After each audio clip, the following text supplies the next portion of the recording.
दिल छू लेने वाली कहानी। नेहा सजी सवरी अपनी भाभी के कमरे में बैठी हुई थी। आज पापा जी ने सख्ती से कह दिया था कि नेहा आज ऐसे रंग की साड़ी पहने जिसमें उसका रंग निखरा सा लगे, क्योंकि पिछली बार जब लड़के वाले आए थे तब उसको सलवार सूट में ही दिखवा दिया था, जिसमें लड़के ने साफ मना कर दिया था कि नेहा मोटी लग रही है। नेहा आ गई। भाभी चहकते हुए कमरे में आई।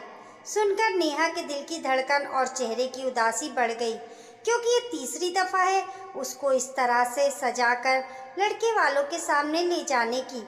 सबका हाल बुरा था। दादी ने तो गणेश जी से मन्नत मांगी थी कि आज अगर उनकी पोती पास हो गई तो 1.25 कुंटल लड्डुओं का प्रसाद बांटेंगी, और माँ ने तो साईं बाबा का उपवास भी रखना प्रारंभ कर दिया।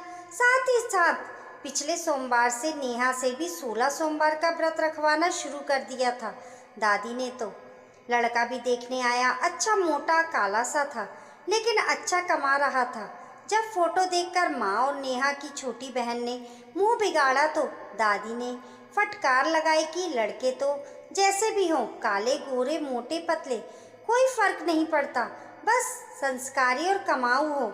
सुनकर नेहा के मन में सवाल आया कि वह भी तो पढ़ी लिखी संस्कारी लड़की है, क्या वह अच्छी नहीं है? क्यों समाज द्वारा दोहरे मापदंड बनाए गए हैं लड़कियों और लड़कों के लिए? लड़के की माँ और बहन भी आई थी, जो बातचीत से होशियार मगर देखने में तो ठीक ठाक ही थी। उनको देखकर पूरे घर की जान में जान आ गई कि चलो ये ज़्यादा खूबसूरत नहीं तो नेहा को भी पास कर ही देंगी।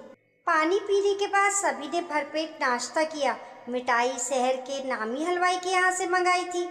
नेहा को भीतर ही भीतर बहुत बुरा लग रहा था। दादी पापा से कह रही थी कि जैसे भी हो वैसे रिश्ता कर ही देना, अपने सिक्के में ही दोष है तो भला परखने वाले का क्या दोष। खुद को खोटा सिक्का सुनना नेहा को भीतर तक उसके अस्तित्व को झकझोर देने वाला था। दादी ऐसे क्यों बोल रही हो? दीदी में क्या कमी है? हर काम में तो परफेक्ट है। फिर भी छोटे भाई रजत ने गुस्सा करते हुए कहा, अरे चुप हो जा तू, क्या किसी मोटी काली लड़की से विवाह कर लेगा? अगर दीदी जैसी हुई तो ज़रूर, रजत ने गुस्से से कहा। अरे जा यहाँ से। दादी ने रजत को फटकार दिया। वह बुदबुदाता चला गया। दादी ने अपनी छड़ी दीवार से टेक दी और पापा से कहा कि ये रिश्ता होना ज़रूरी है।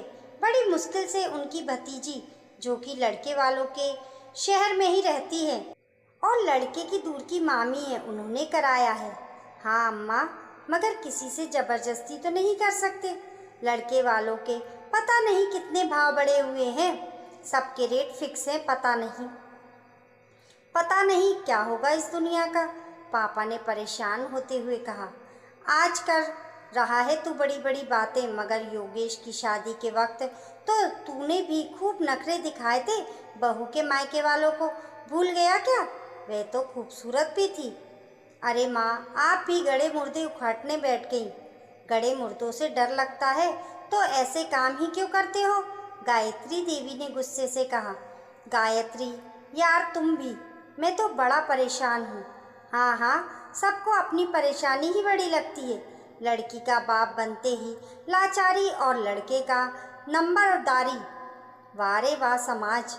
दादी जब ज़्यादा आक्रामक हो चली थी, फिर गायत्री देवी ने दोनों को चुप कराया। देख, लड़के वालों को लालच दे दे, 1-2 लाख रुपए उनकी हैसियत से ज़्यादा का भी तभी बात बनेगी।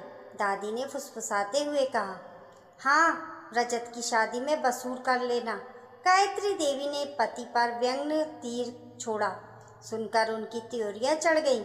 पापा, वो लोग नेहा को बुला रहे हैं। योगेश ने भीतर आकर कहा। अगर इस बार नेहा को फेल कर दिया तो बड़ी जग हंसाई होगी। दादी ने चिंता जाहिर की। नेहा की धुकधुकी दोगुनी हो गई थी। वह बहुत ही घबरा रही थी। भाभी ने उसके सिर पर हाथ फेरा और कहा, दीदी आप घबरा रही हो? मुझे भी बहुत डर लग रहा था जब आप सब लोग। हाँ हाँ, अब आप बीती मत सुनाओ, जाओ भी इसको लेकर। दादी ने भाभी की बात को बीच में ही काट दिया। नेहा सिर झुकाकर चुपचाप जाकर बैठ गई थी। सर्दी के मौसम में भी उसके माथे पर पसीना आ गया था। सभी उसकी ओर घूर रहे थे और आपस में इशारेबाजी भी। देखने आई तमाम महिलाएं अध्यापक या यूं कहीं हस्ताक्षरकर्ता बन चुकी थी। उन्होंने सबसे पहले चूल्हे चौके के बारे में बात की। कौन सी डिश बना लेती है, सिलाई कढ़ाई बुनाई से लेकर कंप्यूटर तक, ढोलक से लेकर डांस हारमोनियम और तबला तक, सबके बारे में पूछ लिया कि आता है या नहीं। लग रहा था मानो उनको बहू नहीं, चलता फिरता रोबोट या काम वाली ही चाहिए थी। लड़के का मुंह थोड़ा सिकड़ा हुआ था, पहले से ही भालू जैसा था, अब तो लंगूर को और लपेटे लिया। अरे भाई, मिठाई खिलाइए आनंद जी, नेहा पसंद है, दादी की भतीजी ने हंसकर सबकी ओर देखते हुए कहा। देखिए, इन्होंने कहा था कि आप बहुत अच्छे इंसान हैं, इसलिए रिश्ता तो कर रहे हैं हम, मगर जो तय हुआ है उसमें थोड़ी बढ़ोतरी कर दीजिएगा। वो क्या है ना, हमारे बेटे के बहुत अच्छे से रिश्ते आ रहे हैं। अरे भाई, बैंक में बाबू है बाबू, लड़के के पिता ने बेशर्मी से कहा। हाँ हाँ, आपको शिकायत का मौका नहीं मिलेगा, पापा ने खुश होते हुए कहा। आखिरकार नेहा की शादी हो ही गई। पापा ने पानी की तरह पैसा बहाया। कुछ लोग कह रहे थे कि लड़की ज़्यादा खूबसूरत नहीं है, इसलिए इतना दिखावा किया जा रहा है। भाभी बाहर आ जाइए, आपको कोई देखने आए हैं। भैया के दोस्त विमल और उनकी पत्नी रंजना, छोटी ननंद पाखी ने भीतर आकर कहा तो नेहा की तंद्रा भंग हुई। वे एकदम उठी और उठकर साड़ी ठीक करने लगी। भाभी जी, जरा अच्छे से मेकअप कर लेना। रंजना भाभी बहुत खूबसूरत हैं, पाखी ने थोड़ा नाक सिकोड़ते हुए कहा। सुनकर नेहा को अजीब सा लगा। पूरा घर दहेज के सामान से भरा हुआ था।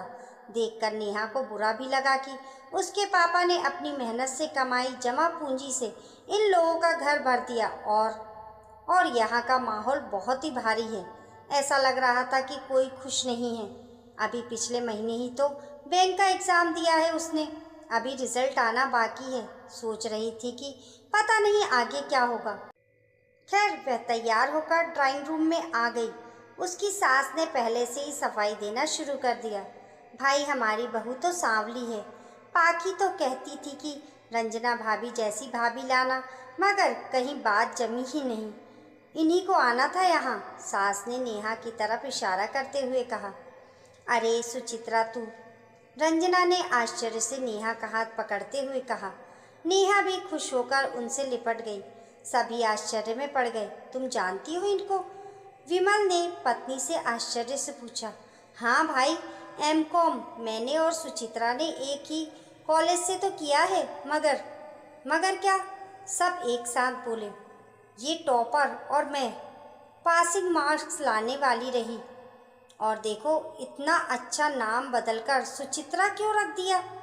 रंजना ने ठहाका लगाते हुए कहा। नेहा मुस्कुरा भर दी। ये ससुराल वालों की मर्जी थी कि सुचित्रा ओल्ड फैशन नेम है, इसलिए कई बार तो नेहा को जब कोई आवाज़ देता है तो वह भूल जाती है जवाब देना। तभी घर पर लगा लैंडलाइन फ़ोन घनघना उठा। हाँ भाभी, आपका फ़ोन है। पाखी ने नेहा को बुलाया। हाँ भैया, नमस्ते। क्या सच? मैं बहुत खुश हूँ भैया, नेहा चिल्ला पड़ी। वह भूल गई कि वह ससुराल में आई है। सब चौंक गए। क्या हुआ, कोई सलीका नहीं है क्या ससुराल में रहने का? उनकी बात सुनकर रंजना भी सकपका गई। वो, मम्मी जी, मेरा बैंक में नंबर आ गया है, भैया कह रहे थे। अच्छी बात है, इसमें इतना कूदने की क्या आवश्यकता है, यहीं ज्वाइनिंग करवा लेना, सुबह को काम निपटाकर चली जाया करना। सास ने फिर मुंह बिगाड़ लिया। जी जी, मुबारक हो नेहा। ही सुचित्रा, आखिर तुमको तुम्हारी मंजिल मिल ही गई, रंजना ने नेहा को गले से लगाते हुए कहा। सुबह से कमरे में न झांकने वाला सुलभ, यानी उसका पति भी पास आकर बैठ गया। दोनों हाथों में लड्डू जो थे, इतना सारा दहेज और ऊपर से कमाऊ, घर के कामों में दक्ष बीवी, ताना मारने को उसकी सांवली सूरत। लेकिन नेहा अब मन में निश्चय कर चुकी थी, ईंट का जवाब पत्थर से देने के लिए, कि इतनी ही बुरी थी तो लालचियों शादी ही क्यों की। उसके चेहरे की चमक बढ़ चुकी थी। अब वह आत्मविश्वास के साथ सबके सवालों का जवाब दे रही थी, मगर उसका दिल अब तक लोगों द्वारा किए तिरस्कार से भर उठा था। आप लोगों की इस कहानी के बारे में क्या राय है, हमें कमेंट करके ज़रूर बताइए। कहानी पसंद आने पर लाइक और शेयर करें, चैनल को सब्सक्राइब करना ना भूलें। मिलते हैं फिर एक नई कहानी के साथ, तब तक के लिए नमस्कार।